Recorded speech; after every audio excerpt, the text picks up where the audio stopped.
O Evangelho segundo Lucas. Capítulo 1. Visto que muitos houve que empreenderam uma narração coordenada dos fatos que entre nós se realizaram, conforme nos transmitiram os que desde o princípio foram deles testemunhas oculares e ministros da palavra, igualmente a mim me pareceu bem, depois de acurada investigação de tudo desde a sua origem, dar-te por escrito, excelentíssimo Teófilo, uma exposição em ordem, para que tenhas plena certeza das verdades em que foste instruído.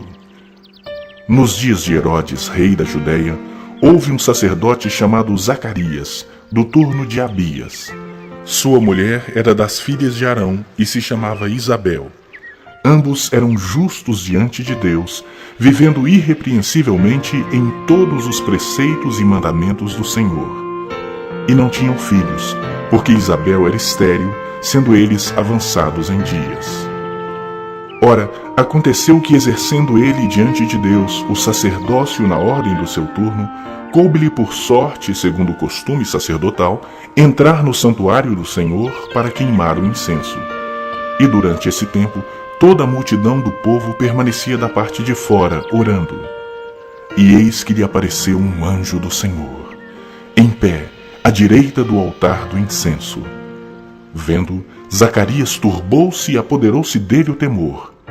Disse-lhe, porém, o anjo: Zacarias, não temas, porque a tua oração foi ouvida, e Isabel, tua mulher, te dará à luz um filho, a quem darás o nome de João. Em ti haverá prazer e alegria, e muitos se regozijarão com seu nascimento, pois ele será grande diante do Senhor. Não beberá vinho nem bebida forte, e será cheio do Espírito Santo, já do ventre materno. E converterá muitos dos filhos de Israel ao Senhor seu Deus. E irá adiante do Senhor no espírito e poder de Elias, para converter o coração dos pais aos filhos, converter os desobedientes à prudência dos justos e habilitar para o Senhor um povo preparado. Então perguntou Zacarias ao anjo: Como saberei isso, pois eu sou velho e minha mulher avançada em dias? Respondeu-lhe o anjo: Eu sou Gabriel, que assisto diante de Deus, e fui enviado para falar-te e trazer-te estas boas novas. Todavia ficarás mudo e não poderás falar até o dia em que estas coisas venham a realizar-se, porquanto não acreditastes nas minhas palavras, as quais a seu tempo se cumprirão. O povo estava esperando a Zacarias e admirava-se de que tanto se demorasse no santuário, mas saindo ele não lhes podia falar. Então entenderam que tivera uma visão no santuário, e expressava-se por acenos e permanecia mudo. Sucedeu que, terminados os dias de seu ministério, voltou para casa. Passados esses dias, Isabel, sua mulher, concebeu e ocultou-se por 5 meses, dizendo: Assim me fez o Senhor, contemplando-me, para anular o meu opróbrio perante os homens. No 6º mês, foi o anjo Gabriel enviado da parte de Deus para uma cidade da Galileia chamada Nazaré, a uma virgem desposada com certo homem da casa de Davi, cujo nome era José. A virgem chamava-se Maria. E entrando o anjo aonde ela estava, disse: Alegra-te, muito favorecida, o Senhor é contigo. Ela, porém, ao ouvir esta palavra, perturbou-se muito e pôs-se a pensar no que significaria essa saudação.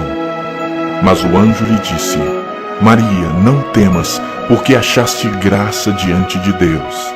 Eis que conceberás e darás à luz um filho, a quem chamarás pelo nome de Jesus. Este será grande e será chamado Filho do Altíssimo. Deus, o Senhor, lhe dará o trono de Davi, seu pai. Ele reinará para sempre sobre a casa de Jacó, e o seu reinado não terá fim. Então disse Maria ao anjo: Como será isso, pois não tenho relação com homem algum? Respondeu-lhe o anjo: Descerá sobre ti o Espírito Santo, e o poder do Altíssimo te envolverá com a sua sombra. Por isso, também o ente santo que há de nascer será chamado Filho de Deus. E Isabel, tua parenta, igualmente concebeu um filho na sua velhice, sendo este já o 6º mês para aquela que diziam ser estéril. Porque para Deus não haverá impossíveis em todas as suas promessas. Então disse Maria: Aqui está a serva do Senhor, que se cumpra em mim conforme a tua palavra. E o anjo se ausentou dela. Naqueles dias, dispondo-se Maria, foi apressadamente à região montanhosa, a uma cidade de Judá, entrou na casa de Zacarias e saudou Isabel. Ouvindo esta saudação de Maria, a criança lhe estremeceu no ventre. Então Isabel ficou possuída do Espírito Santo e exclamou em alta voz: Bendita és tu entre as mulheres, e bendito o fruto do teu ventre. E de onde me provém que me venha visitar a mãe do meu Senhor? Pois logo que me chegou aos ouvidos a voz da tua saudação, a criança estremeceu de alegria dentro de mim. Bem-aventurada a que creu, porque serão cumpridas as palavras que lhe foram ditas da parte do Senhor. Então disse Maria: A minha alma engrandece ao Senhor, e o meu espírito se alegrou em Deus, meu Salvador, porque contemplou na humildade da sua serva. Pois desde agora todas as gerações me considerarão bem-aventurada, porque o Poderoso me fez grandes coisas. Santo é o seu nome. A sua misericórdia vai de geração em geração sobre os que o temem. Agiu com o seu braço valorosamente.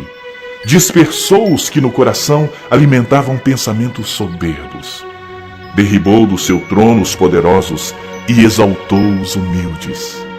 Encheu de bens os famintos e despediu vazios os ricos. Amparou a Israel, seu servo, a fim de lembrar-se da sua misericórdia a favor de Abraão e de sua descendência para sempre, como prometera aos nossos pais. Maria permaneceu cerca de 3 meses com Isabel e voltou para casa. A Isabel cumpriu-se o tempo de dar à luz e teve um filho. Ouviram seus vizinhos e parentes que o Senhor usara de grande misericórdia para com ela e participaram do seu regozijo. Sucedeu que no 8º dia foram circuncidar o menino e queriam dar-lhe o nome de seu pai Zacarias. De modo nenhum, respondeu sua mãe. Pelo contrário, ele deve ser chamado João. Disseram-lhe: Ninguém há na tua parentela que tenha este nome. E perguntaram por acenos ao pai do menino que nome queria que lhe dessem. Então, pedindo ele uma tabuinha, escreveu: João é o seu nome. E todos se admiraram. Imediatamente a boca se lhe abriu e, desimpedida a língua, falava louvando a Deus. Sucedeu que todos os seus vizinhos ficaram possuídos de temor, e por toda a região montanhosa da Judeia foram divulgadas estas coisas. Todos os que as ouviram guardavam-nas no coração, dizendo: Que virá a ser, pois, este menino? E a mão do Senhor estava com ele. Zacarias, seu pai, cheio do Espírito Santo, profetizou, dizendo: Bendito seja o Senhor, Deus de Israel, porque visitou e redimiu o seu povo e nos suscitou plena e poderosa salvação na casa de Davi, seu servo, como prometera desde a antiguidade por boca dos seus santos profetas, para nos libertar dos nossos inimigos e das mãos de todos os que nos odeiam, para usar de misericórdia com os nossos pais e lembrar-se da sua santa aliança e do juramento que fez a Abraão, nosso pai, de conceder-nos que, livres das mãos de inimigos, o adorássemos sem temor, em santidade e justiça perante ele todos os nossos dias. Tu, menino, serás chamado profeta do Altíssimo, porque precederás o Senhor, preparando-lhe os caminhos, para dar ao seu povo conhecimento da salvação, no redimi-lo dos seus pecados, graças à entranhável misericórdia de nosso Deus, pela qual nos visitará o sol nascente das alturas, para alumiar os que jazem nas trevas e na sombra da morte, e dirigir os nossos pés pelo caminho da paz. O menino crescia e se fortalecia em espírito, e viveu nos desertos até ao dia em que havia de manifestar-se a Israel.